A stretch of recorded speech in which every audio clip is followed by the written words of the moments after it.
Hello friends, once again I welcome you on my YouTube channel English with Razveer, and in today's lecture we are going to discuss about the second chapter of Flamingo book of 12th class, and that is Lost Spring, Storage of Stolen Childhood. Lost Spring is the title and Storage of Stolen Childhood is the subtitle of this chapter. So friends, let's discuss without wasting the time what is important in these chapters and why it is an extremely important chapter from examination point of view. Friends, Lost Spring, Storage of Stolen Childhood is written by Anish Jung.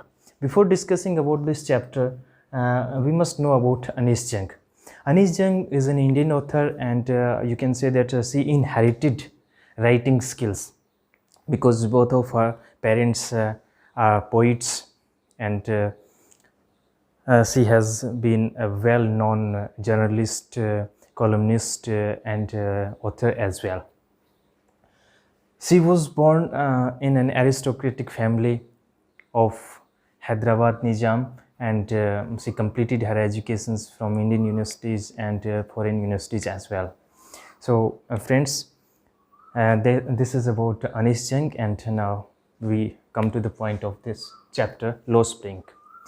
Dear friends, the very title Lost Spring, Stories of Stolen Childhood is a book which was written by Anish Jung in 2005. This is a long book.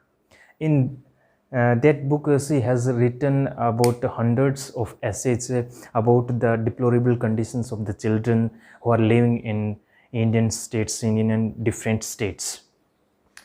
In this essay, there are only two stories of the children who are deprived of the basic amenities in their life.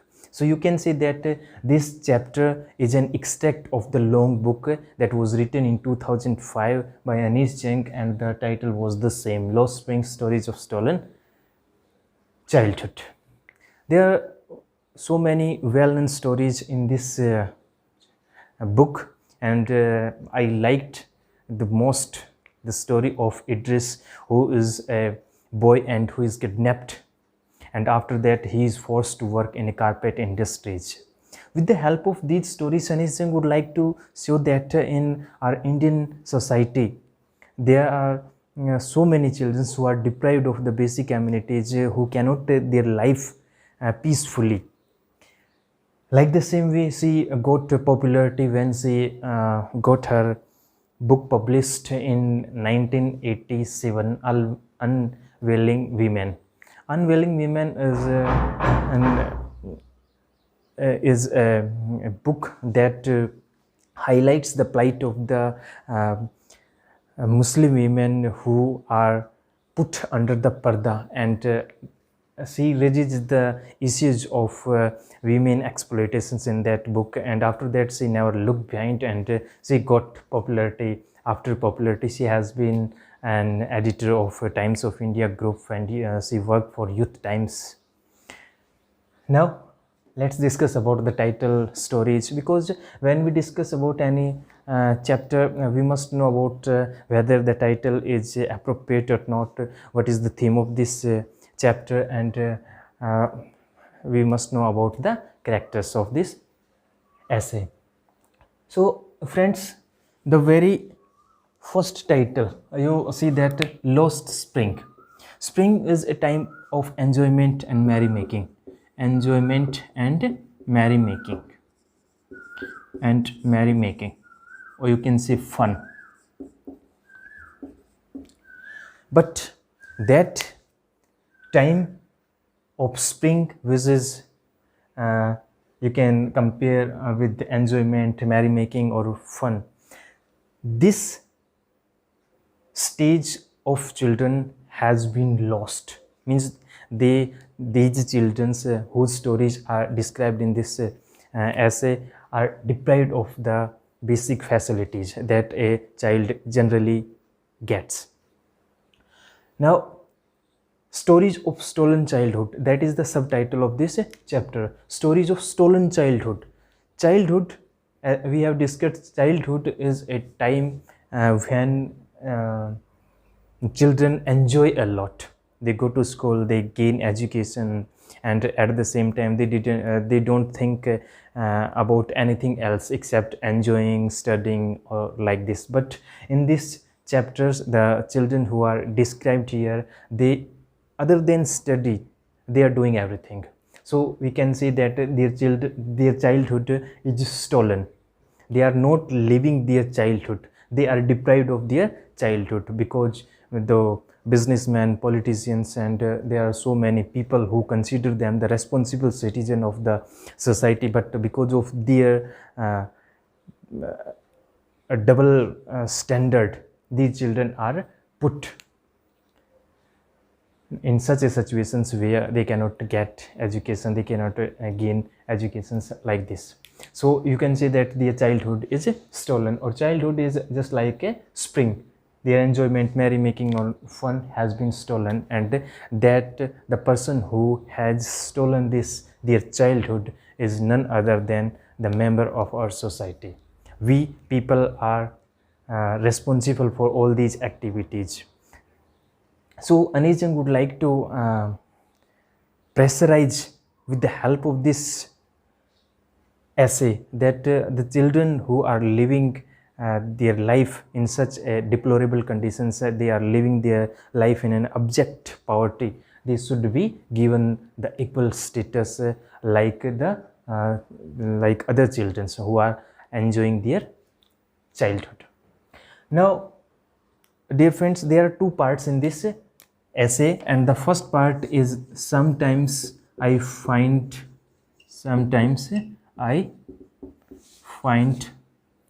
a rupee in garbage.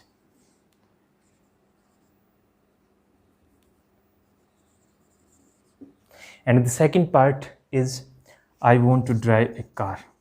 I want to drive a car. There are two parts in this essay, Lost Spring. Sometimes I find a rupee in garbage dumps, and I want to drive a car. In these two essays, there are two different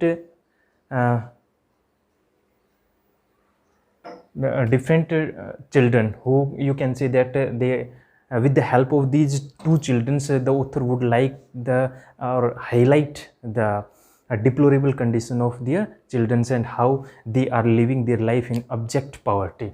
So we first discuss about sometimes I find a rupee in garbage dumps. The main character in the story, sometimes I find a rupee in garbage, is Sahib-e-Alam. Sahib-e-Alam. Sahib-e-Alam means Lord of Universe.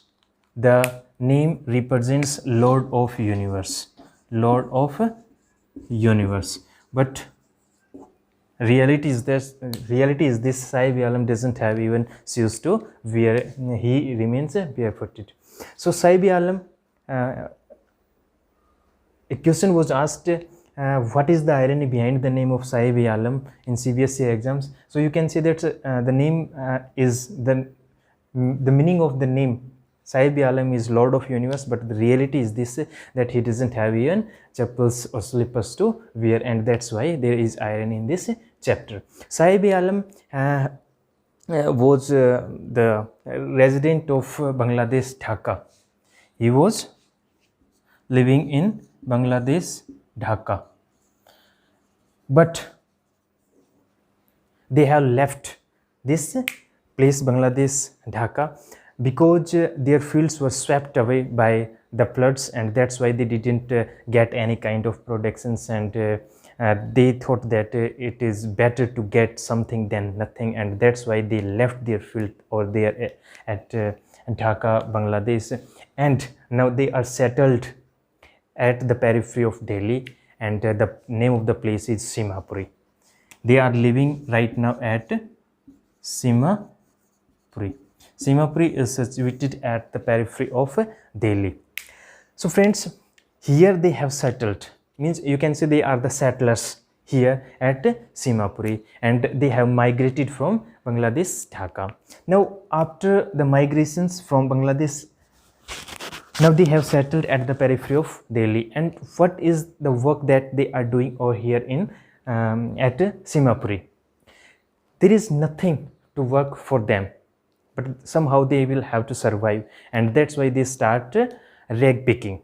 So you can see that the work that they do here is rag picking. Means there is only one source of income, and that is rag picking. Not only their parents, but the children also are doing the same work of rag picking, but there is a different meaning of rag picking to the children and to the parents.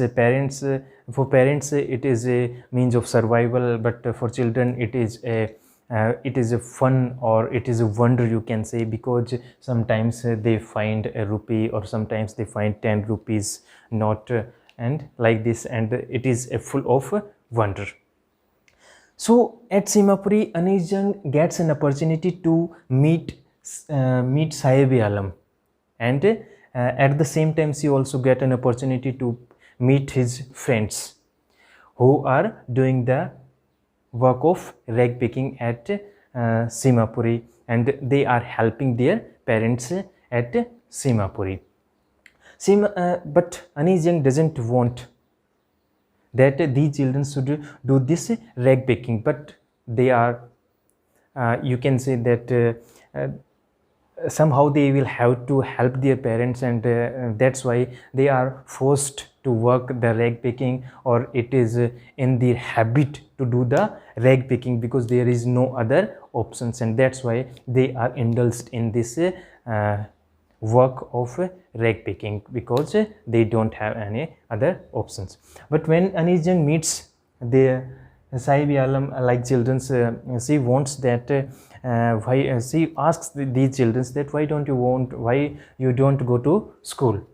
Then the Sahib Alam says that he doesn't see any school in this area, and if there is anyone, then I'll go to the school. Then Anis Jung makes a promise that I'll make a school, and after that will you attend the school? Sahib Alam immediately admits that he is going to attend your school, and when your school will be ready. Anis Jung, after that, Anis Jung says that my promise was almost hollow, because she cannot make a school, and after that she repents over her promise that she made to the child Sahib Alam and his friends.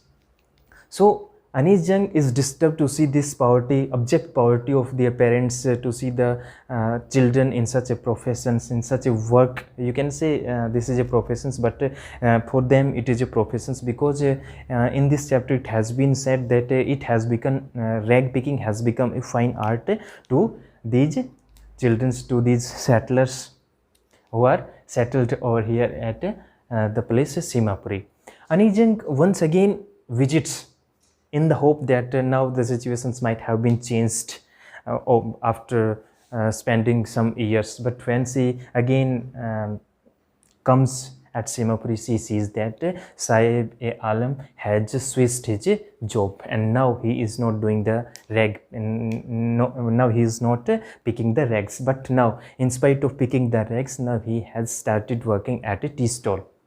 But even you can say that from one point of exploitations he has shifted from another point of exploitations. Now he was exploited by himself or by his parents, you can say, to some extent, but after this they are exploited by the tea stall owner. Now he becomes a worker over there at his tea stall, and he carries a milk canisters, and throughout the day he works at the tea stall. He is given some rupees and 2 times food, but somehow you can see that he is exploited. Even Sahib Alam says himself that when he was doing the rag picking, he was his own master, his plastic bag was his own, but now he works at a tea stall, and now he works he has become a subordinate to the tea stall owner, and the canisters which he carries throughout the day is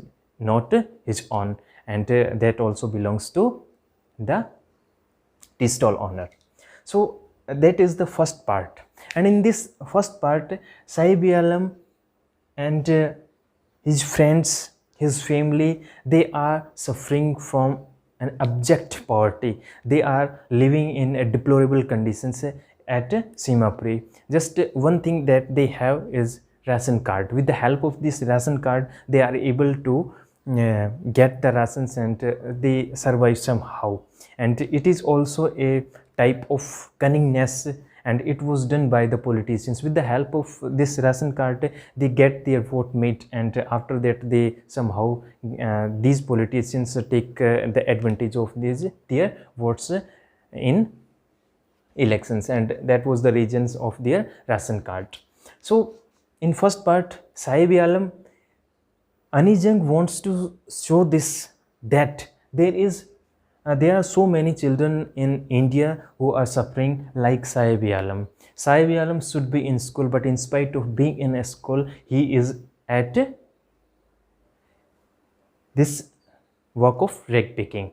So with this essay, Anijang wants that we should find out such children, and we should try our best to send these children to school, and we should try them their childhood shouldn't be stolen. They shouldn't lose their spring. They should enjoy their childhood. They should enjoy their spring, and they should enjoy their childhood. That was the first part. And the second part, I want to drive a car. That is about a boy whose name is Mukesh, and Mukesh is from Firozabad.